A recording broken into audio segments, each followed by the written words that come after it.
మగవాళ్ళకు బంగారం అంటే ఎంతో మక్కువ. మన దేశంలో బంగారం ఎల్లప్పుడూ ముఖ్యమైన పెట్టుబడిగా భావిస్తారు. మన ఇంట్లో జరిగే సాంప్రదాయ వేడుకలు, వివాహాది శుభకార్యాలు జరిగిన బంగారం కొనేందుకే ఎక్కువగా ఆసక్తిని చూపిస్తుంటారు. మార్కెట్లోకి వచ్చే కొత్త కొత్త డిజైన్స్ జ్యువెలరీని కొనేందుకు మహిళలు ఎక్కువగా సమయం కేటాయిస్తుంటారు. అలాంటి ఆడవారు అంతగా ఇష్టపడే బంగారం ధరలు మాత్రం కుదురుగా ఉండవు. రోజువారీగా బంగారం ధరల్లో మార్పులు చోటు చేసుకుంటాయి. ఈ నేపథ్యంలోనే బంగారం ధరలకు సంబంధించిన సమాచారాన్ని యోయో టీవీ ఛానల్ తమ వ్యూవర్స్ ప్రయోజనాల కోసం ప్రతిరోజు అందిస్తుంది. బులియన్ మార్కెట్లో బంగారం ధరలు పెరిగాయి. తులం బంగారంపై స్వల్పంగానే పెరిగినప్పటికీ ఇప్పటి వరకు భారీగానే పెరుగుతూ వస్తోంది.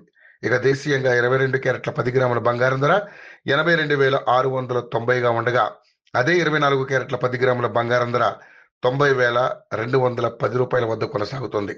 ఇక కిలో వెండి ధర ప్రస్తుతానికి 1,11,900 వద్ద కొనసాగుతుంది.